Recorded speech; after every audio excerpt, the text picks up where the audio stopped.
गुरुर्ब्रह्मा गुरुर्विष्णु गुरुर्देवो महेश्वरा गुरुर्साक्षात् परब्रह्म तस्मै श्री गुरुवे नमः।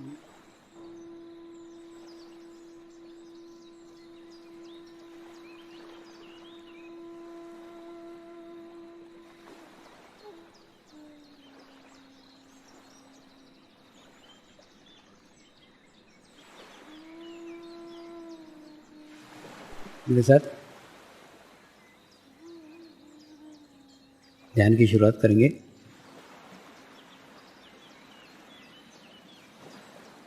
मैं एक पवित्र आत्मा हूँ। मैं एक शुद्ध आत्मा हूँ। मैं एक पवित्र आत्मा हूँ। मैं एक शुद्ध आत्मा हूँ। मैं एक पवित्र आत्मा हूँ। मैं एक शुद्ध आत्मा हूँ। गुरु मंत्र का उच्चारण करेंगे। ओम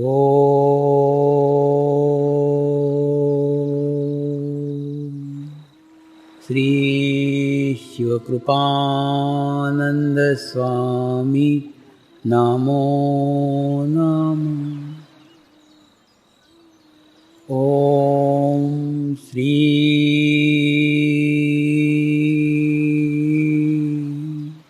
शिवकृपानंद स्वामी नमो नमः। ओम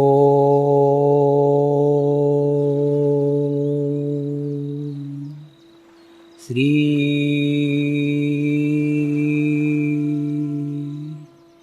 शिवकृपानंद स्वामी नमो नमः। ओम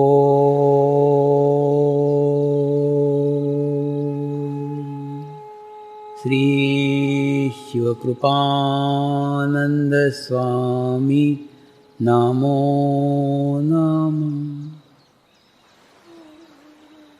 ओम श्री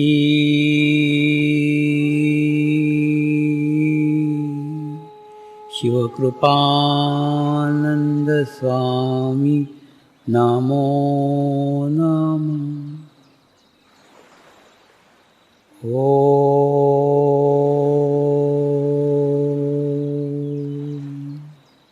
श्री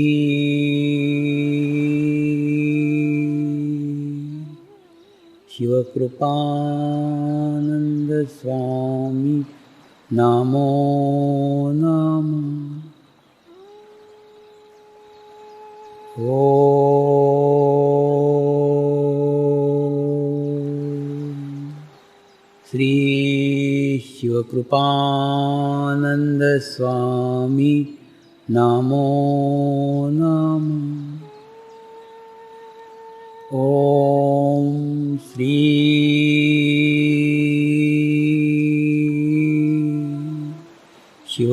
शिवकृपानंद स्वामी नमो नमः। ओम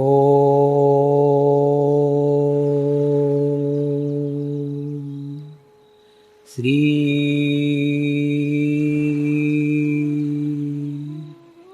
शिवकृपानंद स्वामी नमो नमः।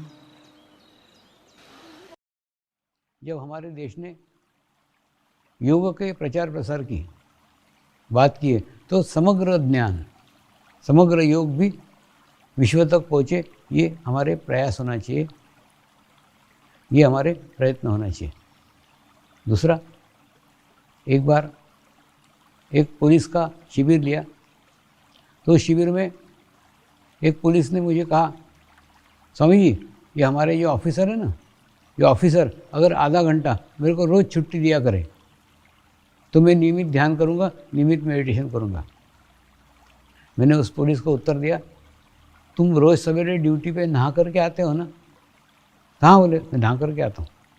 मैंने कहा देखो, जैसे वो देह का स्नान है कि नहीं, वैसे ये चित्त का स्नान है। अगर आधा घंटा ध्यान करके आओगे तो तुम तुम्हारे चित्त को स्नान करा के आओगे, चित्त को नहला करके आओगे। क्यों? क्योंकि पुलिस के आसपास दिन भर अपराधी अपराधी अपराधी का जवाड़ा रहता है, उसके हमने चित्त भी डालेंगे तो अपराधियों पे, तो उसके कारण चित्त दूषित हो जाता है, चित्त गंदा हो जाता है। चित्त को भी शुद्ध करने की, चित्त को भी स्नान करने की आवश्यकता है। तो अपराधियों के बीच में अगर आपका शरीर रहता है तो स्नान करके आप अपने शरीर को शुद्ध कर लेते हो, पवित्र कर लेते हो। लेकिन आपका जो चित्त अपराधियों में रहता है, दिन भर अपराधियों के पीछे सोचते रहते हो, उन्हीं के नाम लेते रहते हो, उनके पीछे भागते रहते हो, तो तुम्हारा भी चित्त गंदा होता है ना। तो चित्त को शुद्ध करने के लिए स्नान करो ना। तो तुम जब नहा करके आते हो तो नहाने के लिए वो तुम्हारे पुलिस ऑफिसर छुट्टी देते क्या? नहीं देते। ठीक उसी प्रकार से ये चित्त का स्नान है, इसके लिए भी तुमको अलग अलग आधा घंटा नहीं मिलेगा। तुम तुम्हारा खुद करके आओ। अगर 6 बजे उठते हो 5:30 बजे उठो, आधा घंटा ध्यान करके आओ, आधा घंटा मेडिटेशन करके आओ। ये चित्त का स्नान है। दूसरा ये ना भोजन है। हम जैसे दोपहर को 12 बजे खाना खाते कि नहीं, तो खाना खाने के बाद में हमारा शरीर तंदुरुस्त होता है, स्वस्थ होता है।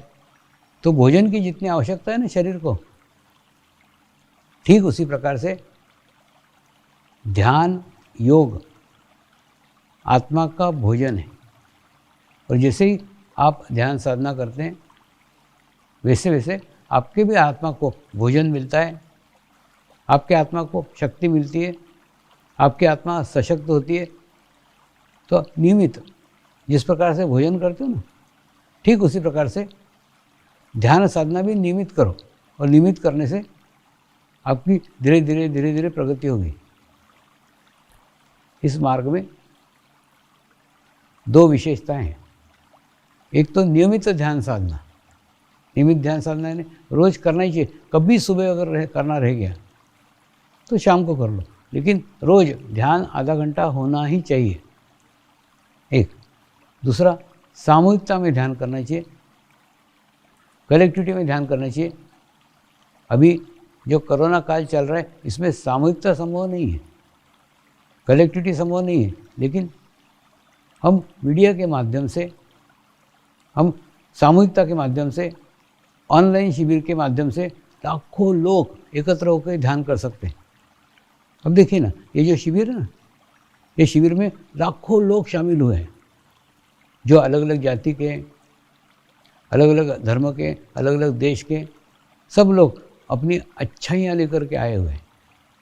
तो एक बहुत बड़ी विश्व की अच्छाइयों की खूब बड़ी सामूहिकता, लाखों की सामूहिकता आज इस शिविर में शामिल है। उस शिविर के अंदर आप शामिल हुए हैं, तो आप हो कि नहीं पुण्यवान कि आप इतने पुण्यवान लोगों के साथ शामिल हो, इतनी पवित्र आत्माओं के साथ शामिल हो, इतनी शुद्ध आत्माओं के साथ शामिल हुए।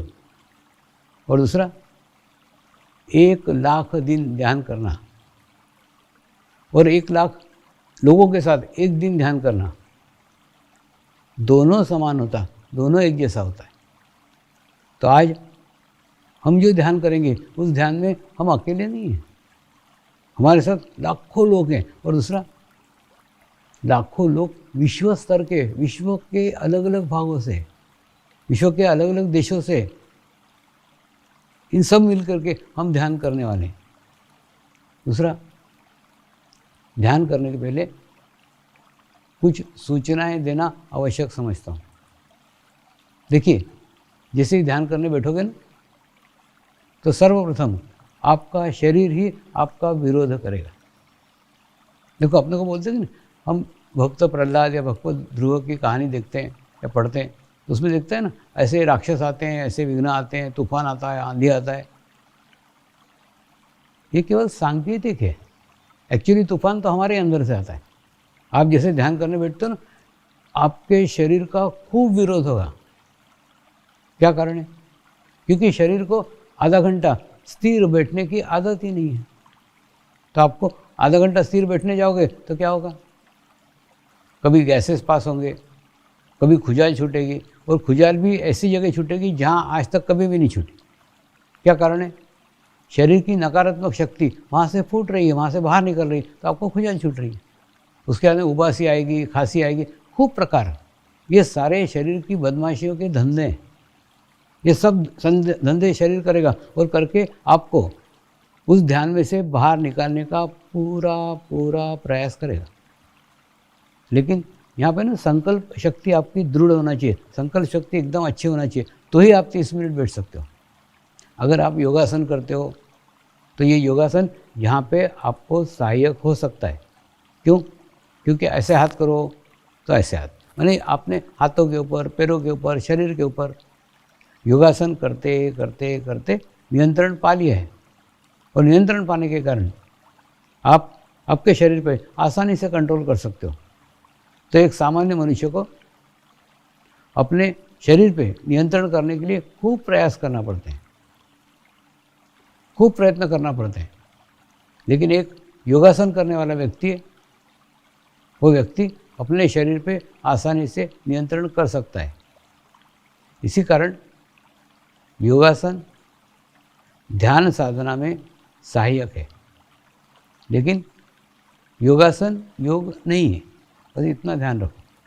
तो ऐसा अगर आप योगासन करते हैं तो योगासन करते करते आपके शरीर पे आपका नियंत्रण हो जाएगा और उसके बाद में आप आधा घंटा स्थिर शांत बैठ सकते हो। क्या होता है मन में, जब हम कभी कुछ काम करते रहते हैं ना तो हमको कोई विचार नहीं आते, और जब कुछ नहीं करते रहते तो हमको विचार आते हैं। यानी शरीर को आदत ही नहीं है। अगर शरीर शांत बैठा एक जगह तो वो शरीर से कुछ नहीं कर रहा है, शरीर की कोई गतिविधियाँ नहीं हो रही, लेकिन वो विचार कर रहा है। और उसके बाद में आधा आधा घंटा पड़े हैं ऐसे, क्या विचार कर रहे हैं। यानी शरीर को आदत है या तो कुछ काम करो या तो विचार करो, और विचार भी नहीं करने का और शरीर से भी कुछ नहीं करने का, एकदम स्थिर, एकदम शांत बैठने का, ऐसी आदत ही हमारे शरीर को नहीं है। यही कारण है कि आप जब ध्यान करने को बैठोगे तो आपका शरीर ही आपका विरोध करेगा।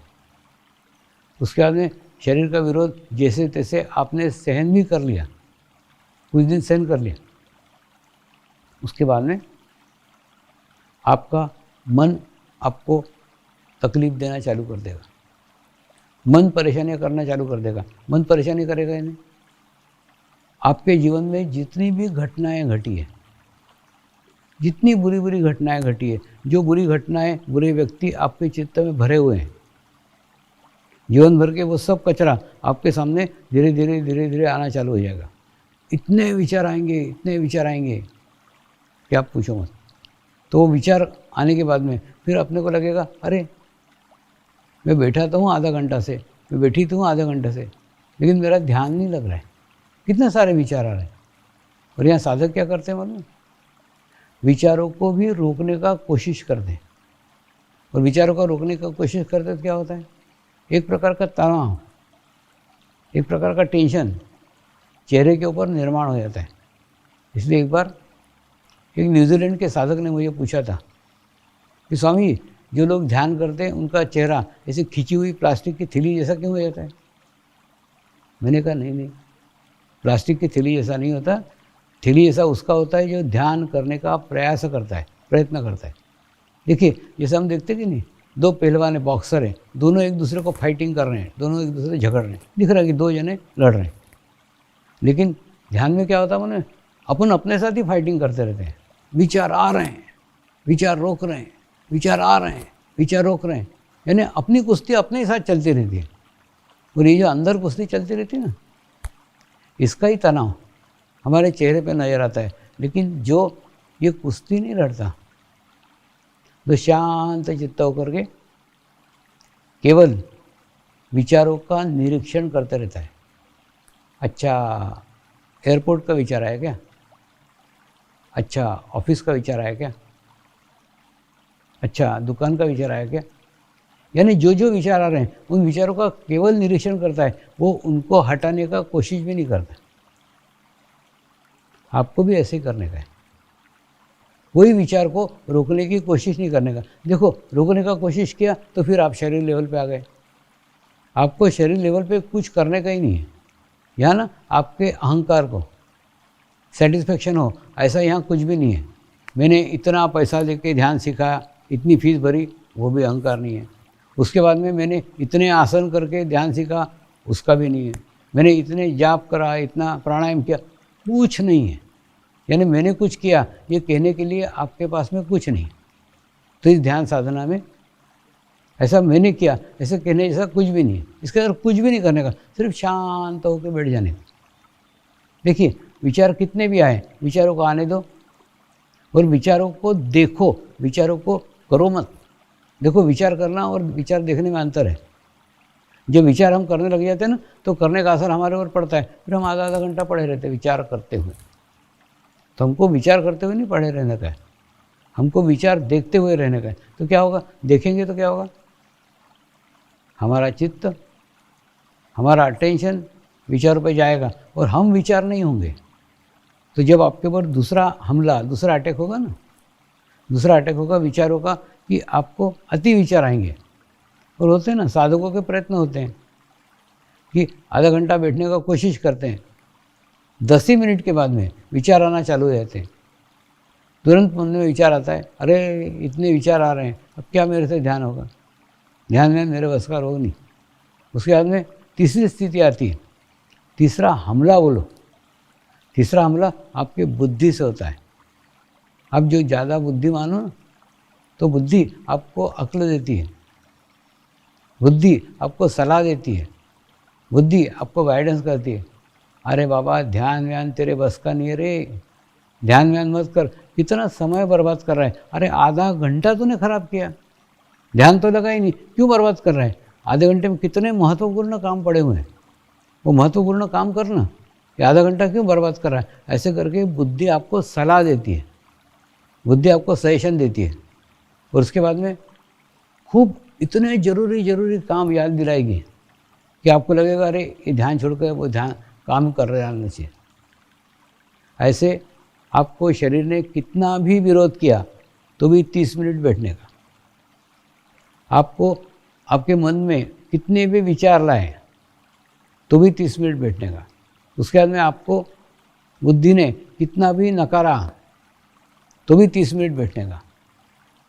इसका एक मार्ग है, इसका एक रास्ता है जो मैंने मेरे जीवन में निकाला है। वही रास्ता, वही मार्ग, वही अनुभूति का मार्ग, वही अनुभव का मार्ग आज मैं आपको बताने जा रहा हूँ। मैंने मेरे जीवन के 30 मिनट मेरे गुरुदेव को दान कर दिए, गुरु दक्षिणा में 30 मिनट दान कर दिए। जो चीज़ हम दान करते कि नहीं, उस दान के चीज़ का हमारे ऊपर कोई भी अधिकार नहीं रहता, हमारा कोई अधिकार नहीं था क्योंकि हमने दे दिया। ठीक उसी प्रकार से आज मुझे गुरु दक्षिणा में 30 मिनट आपके जीवन के दान करो। दान करो यानी क्या, 30 मिनट मेरे नाम पे बैठो, ध्यान लगे तो भी बैठो, ध्यान नहीं लगे तो भी बैठो, विचार आए तो भी बैठो, बुद्धि कितना भी बोले तो भी बैठो। विचार आए तो विचारों को देखो, देखते ही आप देखेंगे कि वो विचार कम कम कम कम कम कम होने लग जाएंगे। उसके बाद में ना एक विचार चलता रहेगा, सूक्ष्म में एक विचार चलता रहेगा और ध्यान भी साथ साथ होते रहेगा। उसके बाद में कुछ दिन बाद देखोगे वो एक विचार भी चला गया। ऐसी विचार शून्यता की स्थिति आपको आपके जीवन में मिलेगी।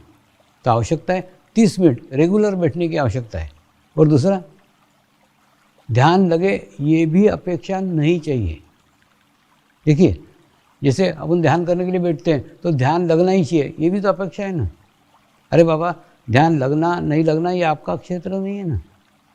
आपका क्षेत्र केवल इतना है कि 30 मिनट शांति के साथ बैठो, लगा तो ही बैठो, नहीं लगा तो ही बैठो। तो ऐसे 30 मिनट अगर आप बैठते हो, ऐसा अगर आप 45 दिन का अनुष्ठान करते हो, देखिए ये 8 दिन तो हम प्रैक्टिस करेंगे और प्रैक्टिस के बाद में अनुष्ठान आपको ही 45 दिन का करने का है। और 45 दिन के बाद में आपको भी परिपक्वता की अवस्था प्राप्त हो जाएगी।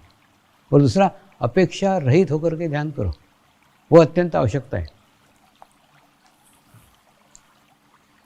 अपेक्षा रहित होना यानी क्या, देखिए ध्यान आत्मा और परमात्मा का संबंध स्थापित करता है। और हमारी अपेक्षा हमारे शरीर के साथ संबंध स्थापित करती है। जो अपेक्षा होती है ना, वो हमारे शरीर की होती है, आत्मा की कभी कोई अपेक्षा ही नहीं होती। इसलिए आपको भी कोई छोटी से छोटी अपेक्षा रखकर भी इस मार्ग में नहीं आना चाहिए। देखिए, हम क्या करते हैं मालूम है? कोई मंदिर में जाते हैं, मंदिर की मूर्ति के सामने नतमस्तक करते हैं और प्रार्थना करते हैं, ये परमात्मा मेरा ये कार्य कर दो, ये कार्य कर दोगे तो मैं इतना चढ़ावा चढ़ाऊँगी, इतना चढ़ावा। माने जो स्थान, जो जगह ऊर्जा ग्रहण करने की है, एनर्जी ग्रहण करने की है, उस स्थान पे भी हम समस्या से जुड़े रहते हैं, समस्याग्रस्त रहते हैं। हमारा चित्त हमारे प्रॉब्लम पे रहता है, हमारी समस्या पे रहता है। तो जो गलती मंदिरों में करी ना, वही ध्यान में मत करो। ध्यान में कोई समस्या के बारे में बात मत करो, कोई बात ही मत करो, कोई अपेक्षा ही मत रखो। है समस्या छोड़ो, 30 मिनट ध्यान करने के लिए बैठ रहो तो 30 मिनट में ध्यान लगना चाहिए, ये भी अपेक्षा मत रखो। क्योंकि ना हर अपेक्षा आपको शरीर के स्तर पे लेके आएगी। देखिए, अपेक्षा का जो शब्द है ना, ये आपके और परमात्मा के बीच की बहुत बड़ी बाधा है। इसको कभी जीवन में मत आने दो, कुछ भी नहीं। खूब शांति के साथ बैठो, आधा घंटा ध्यान करो, और आधा घंटा करना नहीं, आपको अच्छा लगे उसको कंटिन्यू करो, नहीं अच्छा लगे छोड़ दो, लेकिन 45 दिन करके तो देखो। तो क्या जाएगा आपका? आपके जीवन के 22.5 घंटे जाएंगे। समझ लो, ये शिविर समाप्ति होने के पश्चात अगर रोज़ आप आधा घंटा ध्यान करते हो तो आपके 22.5 घंटे जाएंगे। लेकिन 22.5 घंटे के बाद में आपकी दुनिया बदल चुकी होगी, आप संपूर्ण सकारात्मक हो चुके होंगे। और दूसरा, ये साल कोरोना का साल है। अभी एक साधक ने मुझे व्हाट्सएप भेजा, व्हाट्सएप में 2021 और नींबू मिर्ची टंगी हुई थी। नींबू मिर्ची टंगी हुई थी, मैंने वो प्रार्थना कर रहा था कि जैसा 2020 गया वैसा 2021 तो भी कम से कम नहीं जाना चाहिए। देखिए, हमको 2020 में कोरोना के काल में 2 ज्ञान प्राप्त हुए, 2 नॉलेज प्राप्त हुए। जो व्यक्ति सकारात्मक है ना, वो केवल सकारात्मक दृष्टि से समझेगा, वही सकारात्मक बातें मैं आपके साथ कर रहा हूँ। 2 बातें कौन सी मालूम पड़ी? एक तो क्या है कि मनुष्य जो चारों धाम की यात्रा कर रहा था, ये धाम पे जा रहा था, वो धाम पे जा रहा था, वो धाम पे जा रहा था, और मेरे को भी व्हाट्सएप आते थे, स्वामी जी मैं इस धाम पे गया, स्वामी जी उस धाम पे गया। मैं उसको बोलता था, चारों धाम तो जाके आए, निज धाम कब जाएगा? अपने अंदर के धाम कब जाएगा? तो कोरोना ने आपको अंदर के धाम जाने का केवल और केवल एकमात्र रास्ता छोड़ा था। सारे धाम बंद हो गए, सारे मंदिर बंद हो गए, सारी मस्जिदें बंद हो गई, सारे गुरुद्वारे बंद हो गए, सब बंद हो गए, सारे चर्च बंद हो गए। तो यानी यहाँ नहीं, विश्व स्तर में बंद हो गए। तो क्या मालूम, मनुष्य को अंतर्मुखी होने के सिवा दूसरा कोई रास्ता नहीं था। तुम्हारे भीतर, तुम्हारे अंदर परमात्मा है, और जब वो परमात्मा का अनुभूति तुम करते हो तो तुमको महसूस होता है परमात्मा तुम्हारे अंदर है। संत कबीर ने कई साल पहले कहा था, मुझको कहाँ ढूंढे रे बंदे, मैं तो तेरे पास हूँ। मुझको कहाँ ढूंढे रे बंदे, मैं तो तेरे पास हूँ। मुझको कहाँ ढूंढे रे बंदे, मैं तो तेरे पास हूँ। तो संत कबीर जी ने इतने साल पूर्व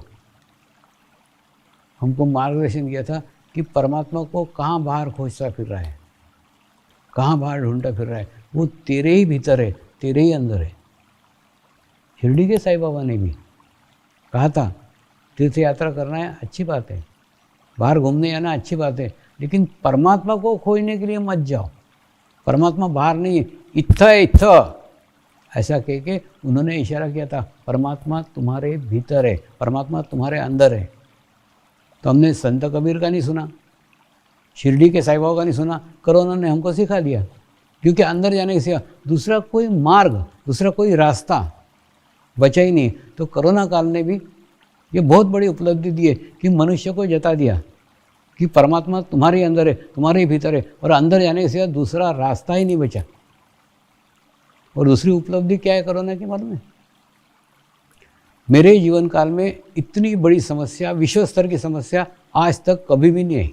भूकंप आता था, एक स्थान पे आता था, युद्ध होते थे, दो देशों के होते थे, ये तो सारे दुनिया में हो गया। यानी आपका मित्र भी आपको सहायता नहीं कर सकता, आपकी जाति के लोग भी आपको सहायता नहीं कर सकते, आपके गांव के लोग भी आपको सहायता नहीं कर सकते, आपके देश के लोग भी आपको सहायता नहीं कर सकते, विश्व के लोग भी आपको सहायता नहीं कर सकते, कोई किसी की सहायता नहीं कर सकता। क्यों? सबको ही प्रॉब्लम है, सबको ही समस्या है, सभी समस्याग्रस्त है। तो कोरोना ने क्या सिखाया? आपने कितने भी उपासना पद्धतियां बनाई हो, कितनी भी जातियां बनाई हो, कितनी भी भाषाएं बनाई हो, कितने भी देश बनाए हो, कितने भी राज्य बनाए हो, मैं पिटाई तो सबकी एक जैसी करूँगा। और उसके बाद में सबको अनुभव होगा कि मनुष्य एक है, सारी मानवता एक है। ये एक संदेश कोरोना ने दिया है। सब मनुष्य एक जैसे, जो प्रॉब्लम आई, जो समस्या आई, सभी जाति के, सभी धर्म के, सभी देश के, सभी राज्य के, सभी भाषा के, सभी लोगों को इस समस्या का सामना समान प्राप्त करना पड़ा। कोई बचा है क्या? कोई नहीं बचा। तो कोरोना काल ने भी हमको दो संदेश दिए, दो मैसेज दिए। एक तो परमात्मा बाहर नहीं है, परमात्मा अंदर है, उसका अभ्यास करो, उसकी साधना करो। और दूसरा, सारे मनुष्य एक है, सारी जातियाँ, सारे धर्म, सर्वधर्म समभाव की भावना कोरोना काल में हमको सीखने को मिली है।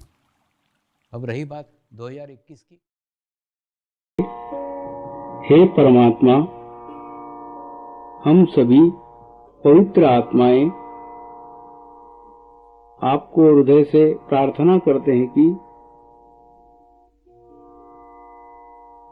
सारे विश्व में शांति हो, सारे विश्व के आत्माओं की आध्यात्मिक उन्नति हो एवं सर्वांगीण उन्नति हो। यही हम सब आत्माओं की शुद्ध इच्छा है। नमस्कार करेंगे।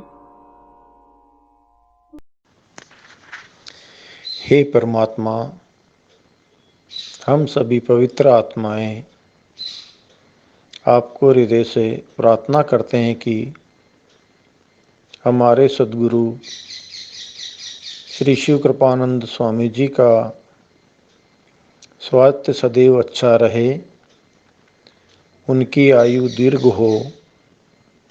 यही हम सब आत्माओं की शुद्ध प्रार्थना है, शुद्ध प्रार्थना है, शुद्ध प्रार्थना है। हे परमात्मा, समर्पण आश्रम व श्री गुरु शक्ति धाम का निर्माण कार्य आपकी कृपा में, आपकी करुणा में, आपकी इच्छा अनुसार निर्विघ्न संपन्न हो।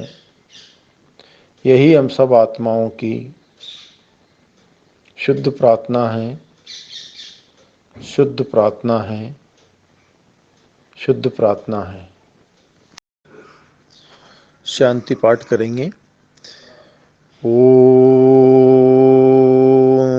ध्यो शांति अंतरिक्ष गुम शांति पृथ्वी शांति रापः शांति औषधयः शांति वनस्पतयः शांति विश्वे देवाः शांति ब्रह्म शांति सर्वगं शांति शांति एव शांति सामा शांति एधि ओम